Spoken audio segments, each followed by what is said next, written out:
Hopefully this video helps you with whatever you want to learn, whether it's fly tying basics or just trying to start off. Load your bobbin with a spool of whatever thread you want and run it through the tube of the bobbin. Once you are ready, you can take the end of your tag end and press it against the shank of the hook.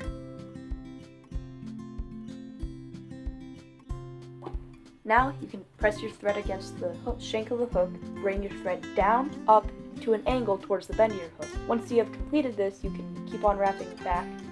And by the way, the bend of your hook is towards the hook point. It's pretty self-explanatory. If you look at it, there's a bend. So that's the bend of the hook. Just keep on wrapping back to it until you're confident that your tag end is secure, and I will tell you the next step after you are completed. If you are confused on what I mean, hopefully this little close-up will show you what I'm talking about. Usually you want your tying thread to be closer, but just for the sake you can see what it looks like. That little strip where that ribbing, it almost looks like ribbing, is your tag end. You're wrapping over it, allowing it to be more secure. Hopefully this helps, but if it's pretty simple, then this is just not for you. Not necessary, going back through your thread wraps will help secure it even further, but if you think you're pretty confident, then you can just go on to the next step. But this tends to help if you want to make it a really nice and secure fly. Now we're going to learn how to tie in wire. This is just copper. It's pretty simple. Super easy to tie in this stuff. So to begin, you place it against the shank of the hook at the side closest to you, like so. Bring your thread up, over it, down, and just keep on wrapping it like you were wrapping in that tag end, like you were in the beginning step. You keep on wrapping it down. This is kind of what it should look like. You see it's bound down with the wraps of tying thread. Yeah, so just keep on wrapping down, and once you are complete, make a smooth underbody for the wire to wrap onto. If you want to smoothen out your thread and make a flat, even underbody, turn your bobbin counterclockwise and it will uncord that thread like I am doing right here. This tends to make the smoother underbody and make all those lumps and bumps just kind of go away. It'll make the next step way easier.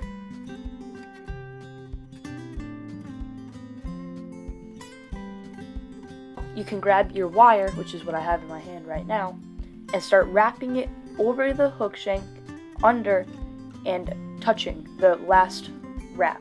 This will make sure that wraps are super close together and you can't really see through. So you can almost see that there's like no space between those, and that's what you want when you're wrapping wire bodies. Keep on doing this until you're fully up the hook shank, or to where you're supposed to be. Here I'm just going to go a little bit to where my thread is. This is a pretty easy step that can take a little bit of time if you keep on messing up, but with a smooth underbody like I taught you how to do a couple seconds ago, this should make everything way easier.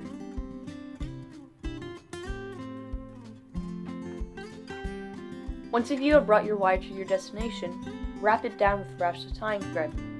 Just the same procedure that you used to wrap it in, except this time, instead of wrapping it around the hook, you're just going to helicopter it off in the end. Make sure that it's fully secure. I like to wrap my thread around the wire, almost like a helicopter, and it will reverse your thread direction, but once you are ready, you may do the exact thing that you did earlier that caused it to change direction, and doing this, it will make your thread direction back to normal.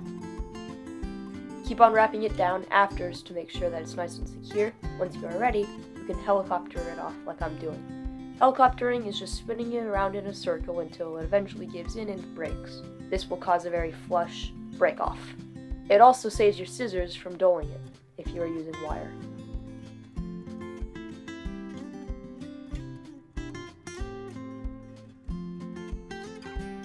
Rabbit dubbing is a very good material that I like to use. It's super easy to dub onto it. So today, or this step, I'm going to be teaching you how to dub. Grab a small wisp, really small. You think you need more, but you really don't. Here, it's barely anything.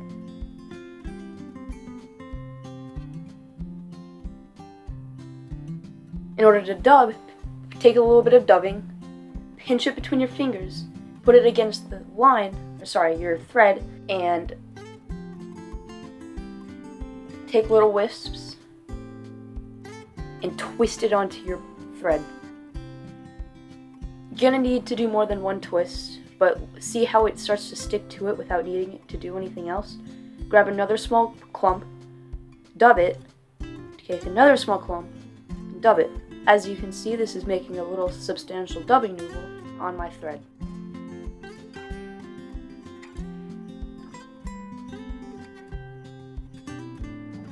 Now you should be ready to wrap it, so just begin wrapping, touching wraps. It's super simple. Dubbing's pretty easy to do once you get the hang of it, but this next step could be a little bit challenging. Sometimes I'll take a little brush and brush it all out, give it a nice buggy look, but it's all personal preference, I guess. So yeah.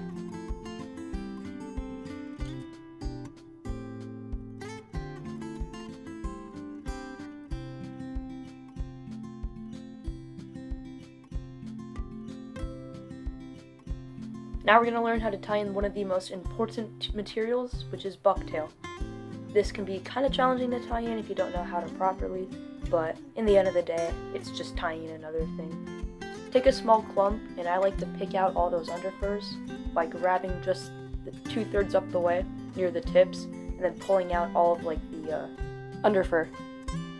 You could see there I'm pulling out a whole bunch of like little unnecessary, like it's like the little siblings. They don't really like them much. Unnecessary. So tie in a pinch wrap, which is basically where you pinch your thread right above the deer hair, and then after a couple wraps, without putting much pressure on the deer hair, you bring it down and pull up. So after snipping off the butt ends with a really dull scissor, you notice that when I do put a wrap on, it's not tight. It's touching the bucktail, but it's not compressing them yet. And this is to make sure that it stays on the hook shank and doesn't spin off. And you want to make sure you pull up with tight wraps. And then wind back down, because at this point you know that it's going to be nice and secure. So just keep on wrapping back till where you want to. And you can let go at this point. Your deer hair should be nice and secure. Then wrap the rest of those little annoying butt ends off. That's basically it. It's pretty easy. Just those little steps make it even easier. So, next step. We're gonna be learning how to tie in hackles. I'm just using a little neck. This is ginger, I think, but it doesn't really matter as long as you have a hackle.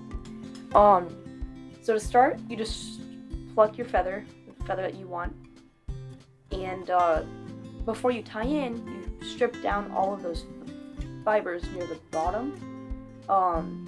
The bottom is the stem that's closest to the hide of the saddle. You see all those like annoying discolored floof. Just pinch all that off. That's the tip right there. Then it gets closer to the bottom. It's all the annoying floof. So just peel all of that off.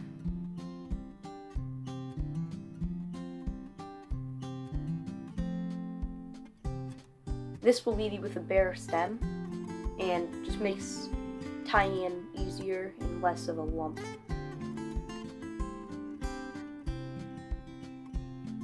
Now you can take your tying thread, wrap it against the side of the hook shank like you did last time with your wire.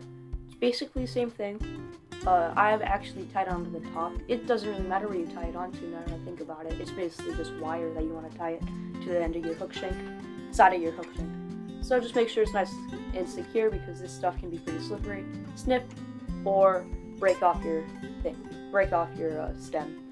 And this you're wrapping, close touching wraps like you did with your wire, except this time you can just notice how those hackles and fibers splay out.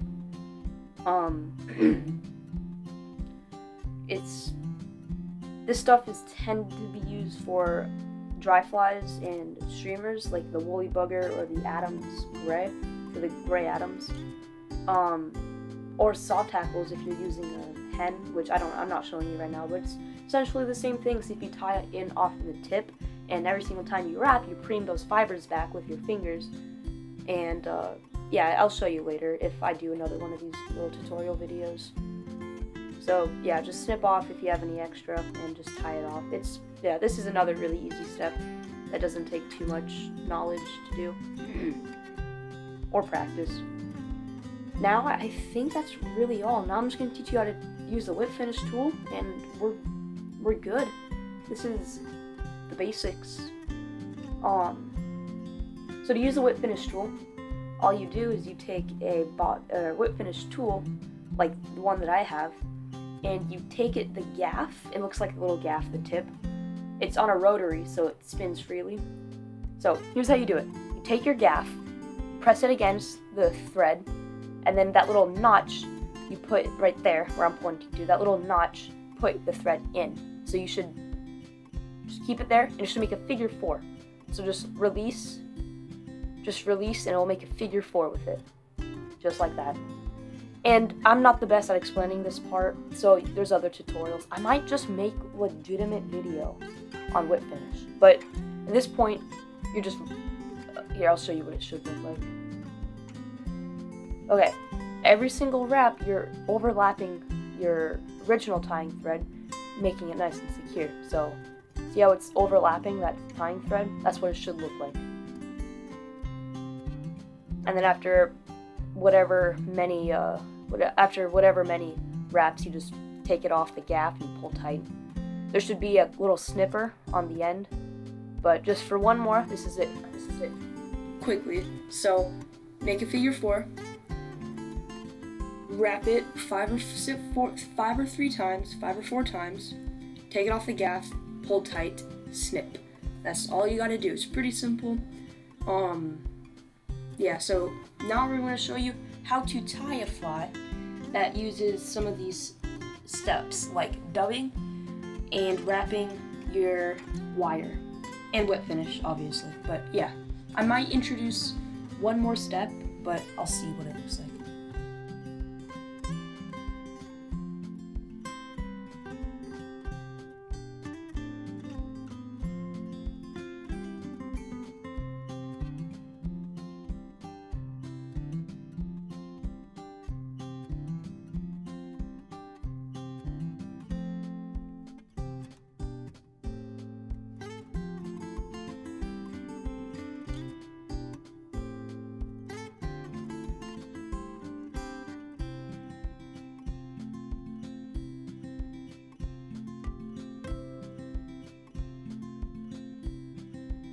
Now we should be ready to tie the most important fly you'll ever need in your fly box, the waltz worm. Start off by taking lead wire, wrapping it around your hook shank, snipping off both bitter ends with either your fingertips or the tips of your scissors, shoving them into the bead, and then you may now begin to grab your 70 denier fluorescent orange thread. I'm shutting my door because I hear stuff outside. So that's what that noise was. So take your 70 denier thread, wrap it right behind the shank, those lead wires, just to further secure it into place, making sure that your bead won't move around. And take as many wraps as you like, it's all personal preference. Doesn't really matter. Snap or snip your tag end. I'm snapping because it's only 70 denier. Now, take some of tinsel. I'm using a smaller size tinsel, and I'm gonna wrap it almost just like I was using the lead wire. The lead wire is almost like tinsel, except it's flat. So they're both slippery, they're both movable, they're both meant for basically the same thing. So yeah, wrap it onto your hook shank. Nice secure wraps. Now we're gonna take a mask for dubbing. This is rabbit, so it's gray. This part took me a while, so if you guys are doing this with me, I'm just gonna put on background music while I'm putting on the dubbing. But basically, put the dubbing between your fingers, put it on the the thread, twist it only in one direction. If it's necessary, wet your fingertips. That sometimes helps. And then just wrap it up. So hopefully you enjoy however long it takes me, because I have no clue.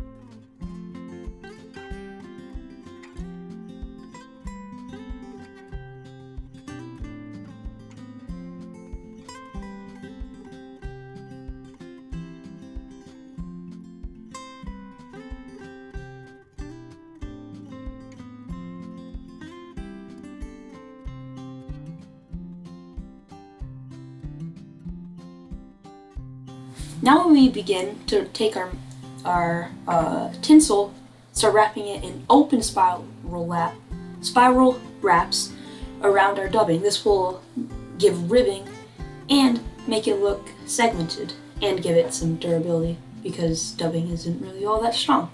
This is what I mean. Open spiral wraps is like, think of it like a candy cane pole, you know? Yeah, think of it like a candy cane pole where it's just, there's some space in the middle, but it's all wraps. Now we're making a hot spot with our fluorescent thread, and we're gonna take our whip finish tool and whip finish it off. And that's like one of the most effective flies out there is the Sexy Waltz. So yeah, I like to take some some head cement, put it on it, further increase it because fish will hit this thing non-stop. And thanks for watching.